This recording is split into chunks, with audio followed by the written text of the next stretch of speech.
दोस्तों, मिस्र के साम्राज्य के बारे में यूं तो बहुत सारी बातें प्रचलित हैं। उनमें से कुछ ऐसी हैं जो कि हमें पता है, लेकिन बहुत सारी बातें आज भी राज हैं। मिस्र साम्राज्य के बारे में एक कहावत बहुत प्रचलित रही है कि मिस्र में औरतें हमेशा से शासन में रही थीं और मिस्र के ताकतवर मर्द भी इस पर कुछ नहीं कर सकते थे, क्योंकि वहां के मर्द औरतों से हमेशा कमजोर रहे हैं। आज की वीडियो हम सब के लिए बहुत खास है, क्योंकि आज हम आपको मिस्र की रानियों के बारे में कुछ ऐसा बताने वाले हैं जिनसे आज भी आप अनजान हैं। दोस्तों, आप में से 99% लोगों को इस बात की जानकारी ही नहीं है कि मिस्र की पहली महिला शासक कौन थी। YouTube और कई तरह के साइट्स से गुमराह हुए लोगों को बता दें कि मिस्र की पहली महिला शासक हैटशेपसूट थीं, जिसे पूरे मिस्र साम्राज्य की सफलता का कारण माना जाता है। इतिहासकारों की माने तो हैटशेपसूट ने मिस्र को कला से अवगत कराया था। हैटशेपसूट अपने समय की बहुत पक्की थी। अगर उसने अपने सैनिकों को आदेश दे दिया है किसी काम के लिए, तो वो काम उसी समय पर होना चाहिए, वरना सैनिकों को अपनी जान से हाथ धोना पड़ता था। जब हैटशेपसूट फिरौन बनी थी, तो उस समय मिस्र के साम्राज्य में मर्दों का किरदार केवल बच्चे पैदा करना और कुछ सामाजिक फैसले करना ही था। बाकी का काम मिस्र की ताकतवर महिलाएं ही करती थीं, और सिर्फ साम्राज्य में ही नहीं, मिस्र की आम जनता में भी यही हाल था। घर के सारे बड़े फैसले महिलाएं ही लेती थीं। हैटशेपसूट के बारे में कहा जाता है कि वो मिस्र की एक सबसे बड़ी रहस्यमयी महिला थी। उसके जीवन के बारे में मिस्र के लेखों में जो भी लिखा है, वो उसकी जिंदगी का शायद 50% भी नहीं है। जी हाँ दोस्तों, हैटशेपसूट जब सोकर उठती थी तो उठने के बाद वो सबसे पहले नहाती थी और फिर एक बड़ी अष्टधातु की थाली में करीब 108 तरह की चीजों को रखती थी। इन 108 तरह की चीजों में सिर्फ फूल ही समझ आते थे, बाकी की चीजें किसी को नहीं समझ आती थी कि वो क्या हैं, और वो मिस्र में बने एक बड़े फिरौन के मंदिर में जाकर पूजा करती थी। लोगों की माने तो उसे पूजा करने में आधा दिन लगता था। लोगों को उसके इस रूप से डर नहीं लगता था, बल्कि उन्हें डर तब लगता था जब पूरे साल में एक मध्य का दिन आता था। उस दिन पूरे आसमान में चांद दिखाई नहीं देता था, जिसे अब हम अमावस्या के नाम से जानते हैं। कहते हैं कि उस दिन हैटशेपसूट कई लोगों की बलि देती थी, लेकिन उसे आज तक कभी किसी ने अपनी आंखों से ऐसा करते हुए नहीं देखा था। लोग इस बात का अनुमान ऐसे लगाते थे क्योंकि जब वो पूजा से वापस आती थी तो उसके कपड़ों पर काफी खून लगा होता था और बाल किसी चुड़ैल की तरह बिखरे होते थे।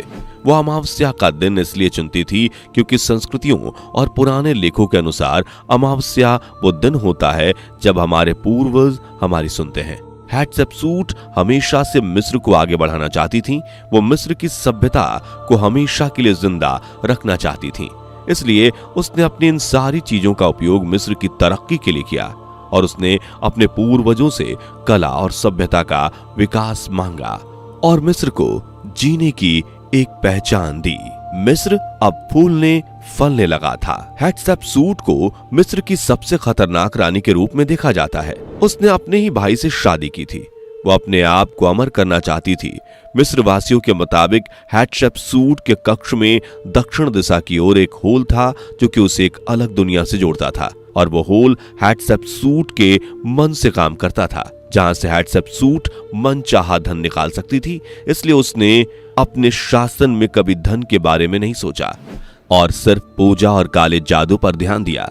लेकिन एक दिन उसके कमरे में बने होल से आग निकली, जिसमें उसका कमरा और सारी चीजें जल गईं और हैटशेपसूट के साथ साथ उससे जुड़ी हुई हर चीज खत्म हो गई। जब हैटशेपसूट की मृत्यु हुई और मिस्र की गद्दी दूसरे फिरौन के हाथों में गई, तो मिस्र के लिए यह समय बहुत खराब था, क्योंकि अभी तक उनकी जड़ें उनके पूर्वजों से जुड़ी हुई थीं, लेकिन अब कोई फराओं या फिरौन पूर्वज की पूजा नहीं करता था। सिर्फ लड़ाइयां गद्दी के लिए होती थीं। इस दौरान मिस्र के राजवंशों के समय में काफी बदलाव हुए। अभी तक जो भी हमने आपको बताया, ये सब पुराने मिस्र साम्राज्य के अंतर्गत आता है, लेकिन उसके बाद मिस्र का जो समय आया वो सबसे ज्यादा खतरनाक था, जिसे हम सब मिडिल किंगडम ऑफ इजिप्ट कहते हैं। मिस्र में मध्य युग के दौरान वैसे तो कई सारी पावरफुल रानियां हुई, लेकिन नेफरतीती और क्लियोपेट्रा इस समय की सर्वश्रेष्ठ और सबसे पावरफुल रानियां थीं। दोस्तों, नेफरतीति की बात करें तो इतिहासकारों के मुताबिक नेफरतीति को क्लियोपेट्रा से कम ताकतवर माना जाता है।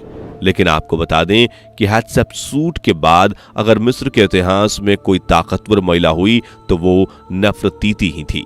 मिस्र की गद्दी को पाने के लिए उसने जितनी मेहनत की उससे ज्यादा मेहनत तो उसने मिस्र की रानी बनने के बाद की। उसने फाराओ एमिनोटेप IV को अपनी खूबसूरती के जाल में फंसाने के बाद जब मिस्र का साम्राज्य अपने हाथों में लिया तो उसे लगा कि अब सब ठीक हो गया है, क्योंकि वो जो चाहती थी वो तो हो गया था। लेकिन उसे नहीं पता था कि अब मिस्र एक शक्तिशाली राज्य है जिसे चलाने के लिए और शक्तिशाली बनना पड़ेगा। इसलिए शुरुआत में जब नेफरतीति रानी बनी तो उसे कुछ समझ नहीं आया, उससे चीजें खराब होने लगी थीं। इसलिए उसने मिस्र के पुराने बने पुस्तकालय की कुछ किताबों को ढूंढा, क्योंकि उसने पुरानी मिस्र के इतिहास की क्वीन हैटशेपसूट के बारे में सुना था।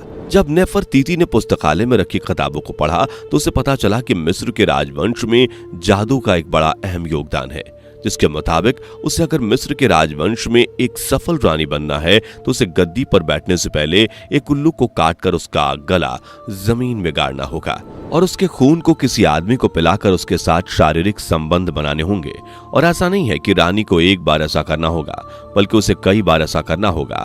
काले जादू की किताब के मुताबिक राज्य को सुचारू रूप से चलाने के लिए और भी कई तरह के घिनौने उपाय थे, लेकिन नेफरतीति ने इसे ही अपनाया, क्योंकि उस समय उल्लू आराम से मिल जाते थे। दिन में थोड़ा समय महल और राजमंत्रियों को देने के बाद वो शाम को अक्सर कसाई खाने में जाती थी। शुरुआत में अपने हाथों से उल्लुओं को काटना नेफरतीति को अजीब लगता था, क्योंकि उसने कभी ऐसा किया ही नहीं था। वो कहते हैं ना कि सत्ता एक ऐसी लालच है जिससे अच्छों का दिमाग डगमगा जाता है।